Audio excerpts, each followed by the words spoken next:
She looked like just another trucker. Quiet, worn boots, eyes always scanning the road.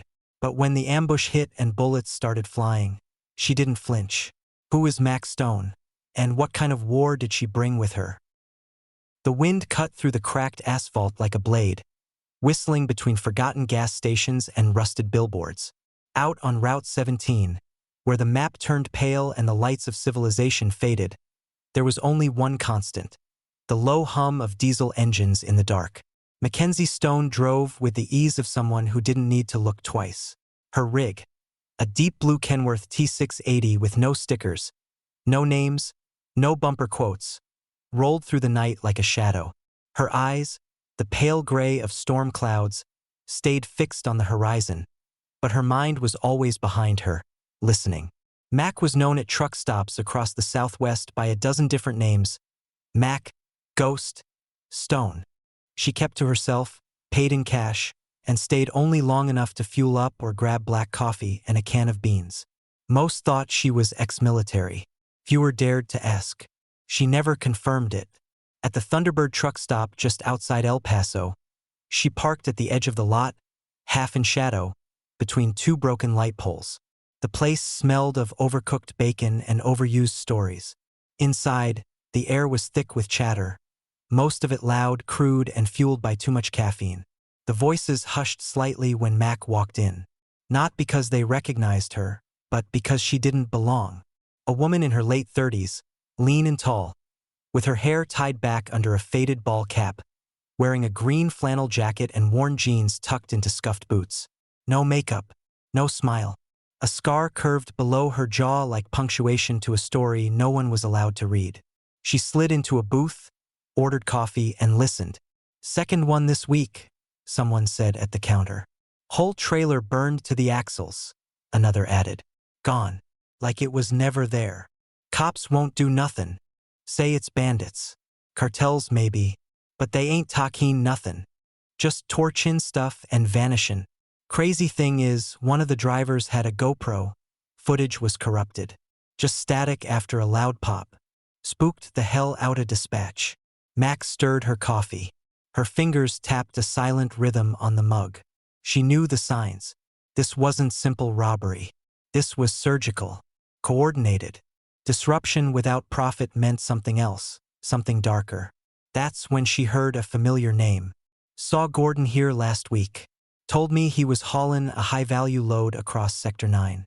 Never showed up." Gordon. Mack froze. He'd served under her mentor, Captain Elijah Ray, one of the most feared and respected snipers in Iraq.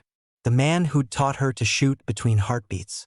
Who always said, "The most dangerous battlefield is the one no one admits exists." Gordon had been one of the good ones. Careful, quiet, smart. If he was gone, something was seriously wrong.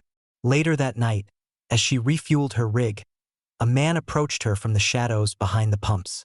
Mid-50s, beard graying, wearing a worn leather jacket and a cap that said U.S. Army retired.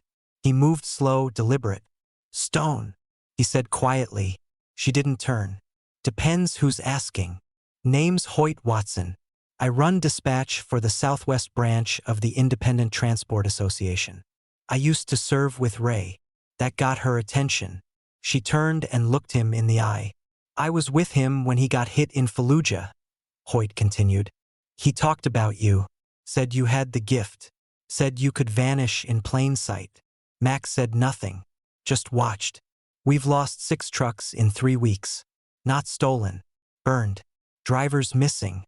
No ransom. No motive. Nothing on satellite or dash cams. Whatever this is, it ain't random." "And the cops?" she asked. "Wrote it off as cartel intimidation. But these ain't cartel tactics. Too clean. Too quiet." He handed her a folded paper. A route map. Red pen circled a section of Route 17 known among truckers as the No Echo Stretch. A 5-mile dead zone with no cell service, no towns, no exits. "You want me to ride with them," she said. "I want someone who won't panic when things go sideways." She stared at the map. Memories flickered. Her spotter's last words. The hiss of incoming fire. The stillness after a confirmed hit. She had sworn she was done. Just the road and the rig from now on. But this felt different. Fine, she said, folding the map. But I drive solo. You don't tell the others who I am. I want them talking like I'm invisible. The next night, 5 trucks gathered at a small logistics yard near the edge of Sector 9. Mack rolled up last, parking her Kenworth beside a chrome-plated Peterbilt. The other drivers barely glanced at her. One chuckled and nudged his buddy. Nice of dispatch to send us the token chick. Another smirked. What's she gonna do? Talk the hijackers to death. Mack said nothing.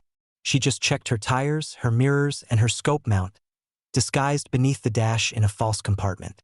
The lead driver was a burly man named Vance, former Marine, now more belly than brawn. He gave her a half-hearted nod. Stay tight on the second rig. No hero moves. You see anything weird, you radio it in. Got it. Got it, she said. The convoy pulled out at midnight. 5 rigs rolling into the black ribbon of Route 17, under a sky drained of stars. Mack kept her eyes on the tree line. She adjusted her rearview mirror once, then reached under her seat and clicked off the safety on a hidden holster. And just as they crossed into the no-echo stretch, her radio hissed, then went silent. She glanced to the right. At the edge of the forest, just for a second, she saw it. A flicker of light, a silhouette, a scope glinting, and the faint outline of a man kneeling, aiming directly at the lead truck. Mack's jaw tightened. She knew that posture, that stance, that stillness. They've trained someone, she muttered, and whoever they were good. But Mack was better. The night was a blanket of pitch, with only the low hum of engines breaking the silence. The convoy crawled along Route 17 like a string of steel beasts threading through the dark. 5 rigs, loaded with high-value cargo, stretched across the empty road. No backup, no radio contact, deep in the no-echo stretch. Mack's eyes scanned the edges of the landscape, even as her hands stayed steady on the wheel. She had disabled her dome light. Her dash was dimmed. Every surface inside her cab was blacked out or covered with matte tape.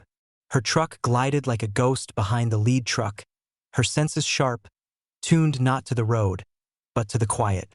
And then it happened. Pop. Not loud, just wrong. Seconds later, boom. The lead truck's front left tire exploded, sending the rig skidding sideways. Vance shouted something over the comms, but it was drowned in static. Then came the second blast. A landmine or a directional charge hit the third truck square on its axle, forcing it off the road and into a ditch. Metal screamed against metal.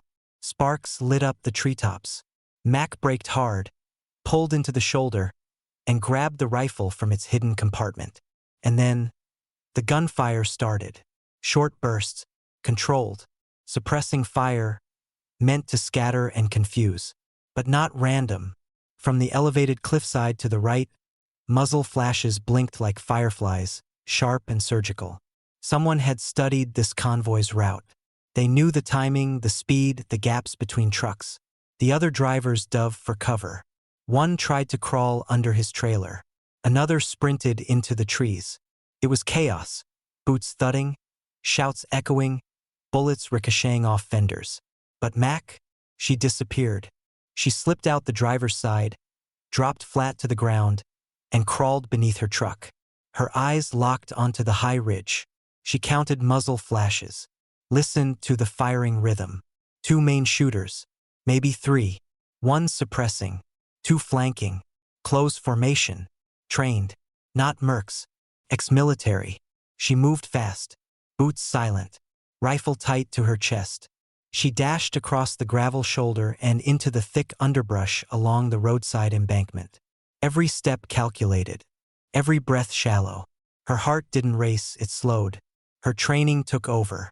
She climbed the slope, hugging the blind side of a limestone outcrop.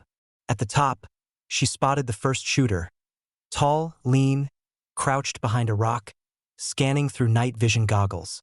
The man was methodical, steady, and entirely unprepared for what came next. 1 shot. Suppressed. Direct. He dropped like a sack of grain. Mack rolled to cover before the others noticed. She looped around, flanking the next position. Another figure, female, heavier build, was perched near a tree, watching the chaos below through a scope. Mack paused, exhaled, and took the second shot. 2 down. Now they knew. The remaining attacker, a tall man in tactical gear, shouted something in a language they couldn't understand, scanning the forest with a flashlight and a gun. He moved low, searching. Mack could have waited, but she didn't. She wanted him to know. She rose slowly behind him, just enough for the click of her rifle bolt to be heard. He turned too late. The final shot echoed across the ridge. Then silence. Only the sound of truck engines idling below. One rig still smoked from its axle.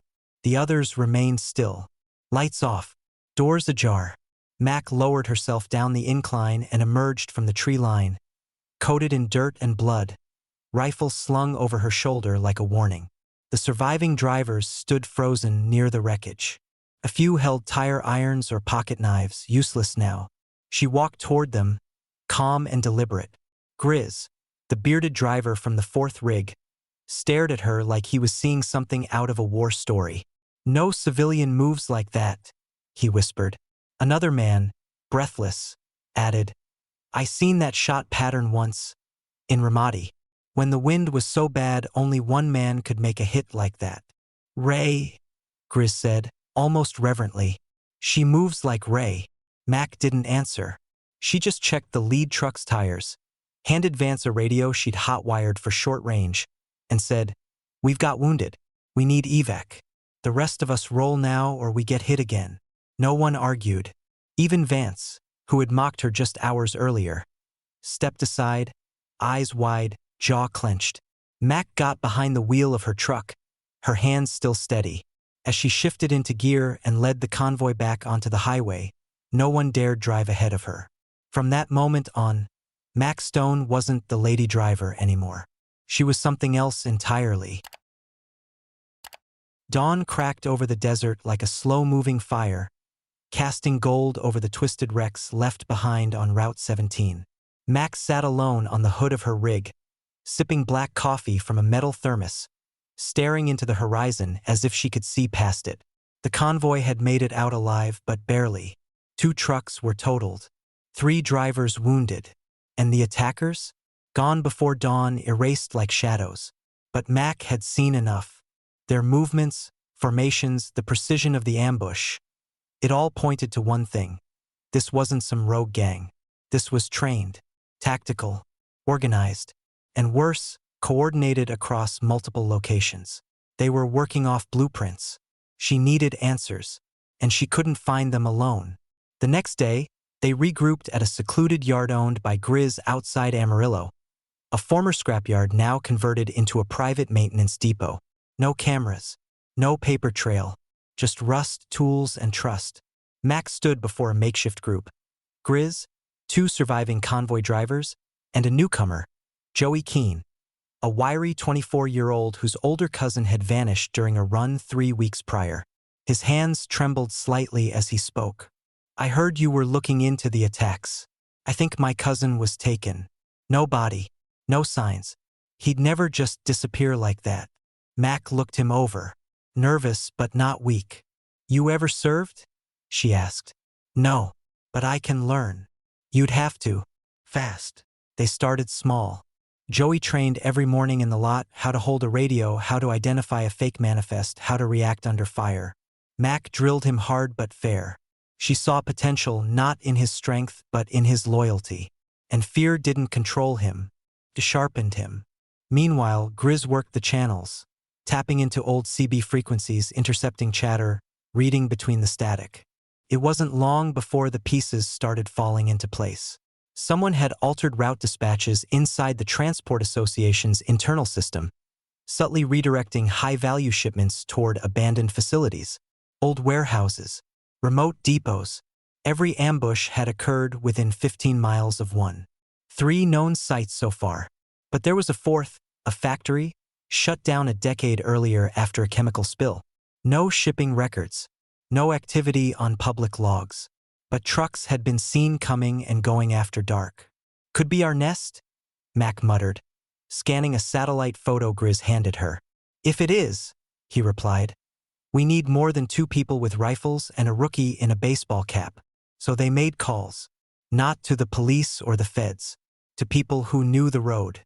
One by one they arrived. Veterans turned drivers. Drivers who'd seen strange things but were afraid to speak up. Women who'd been dismissed. Men who'd been silenced. Every one of them had lost something.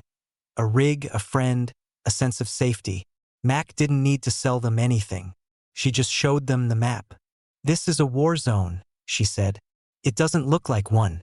It doesn't act like one. But that's what makes it dangerous." She laid out a plan.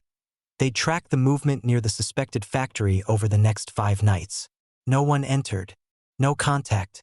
Just surveillance, pattern mapping, and escape routes.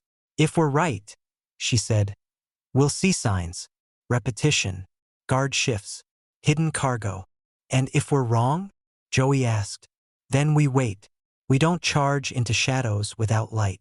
Each night, a pair of trucks parked within line of sight of the compound, posing as broken-down rigs, watching, recording, mapping. It didn't take long. They saw vans come and go, always between 2 and 4 a.m. The same 3 license plates, same security lights flashing in intervals. On the 3rd night, one of their scouts caught a glimpse inside an open bay door, rows of crates, sleeping cots, armed guards not in uniform but moving like soldiers. By the 5th night, there was no doubt. This was a base of operations. What struck Mack most was the perimeter. There were no traps, no mines, no barbed wire. They were keeping people in. Drivers, recruits. Grizz said it first. "They're not just hitting shipments. They're building something." She unrolled a second map. This one marked with entry points, fallback zones, and sniper lanes. Colored tape showed drone trajectories, forklift paths, vehicle blocking strategy. Every route accounted for. "This ends at the factory," she said. "But we don't take it like amateurs. We take it like we've taken everything else, with precision." Grizz looked around the circle. Veterans nodded. Joey stood straighter. A quiet certainty passed through the room. No one was scared. They were ready. The convoy moved in silence, without headlights or chatter on the radio. Just the low growl of diesel engines sliding through the back roads outside Tulsa, wrapping around dirt paths and overgrown fences until the compound came into view. What had once been a chemical plant was now something else entirely. The outer buildings were crumbling, but the inner structure, tall, wide, with reinforced doors and tinted windows, showed signs of activity. Occupation. Grizz parked the surveillance van under a grove of trees just beyond the perimeter. Mack and the others crouched behind a battered trailer they'd scouted earlier, gear strapped tight, expressions grim. This wasn't a rescue yet. It was a recon. The priority: gather proof, confirm Joey's cousin's fate, and identify whoever was running the operation. Only then would they strike. Mack led the advance team, herself, Grizz, and Switch, the tech-savvy vet now manning a live drone feed from a tablet strapped to her chest. Inside the compound, power lines were active. Security lights flickered. 2 unmarked trucks were parked near the main loading dock. Guards with earpieces made rounds. They weren't dressed in uniforms, but their posture screamed military.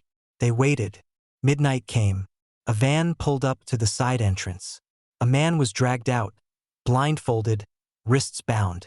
Mack zoomed in through her scope. Mid-30s, Latino, wearing trucker boots, limping, her gut twisted. "Another one," Switch whispered. "Cameras picked up a convoy headed this way 2 hours ago. Someone's feeding them drivers." At 1 a.m., they moved. Nick and Red breached the south entrance using a controlled charge on the lock. Inside, the corridors were eerily clean, concrete floors, repainted walls, closed-circuit cameras at every turn.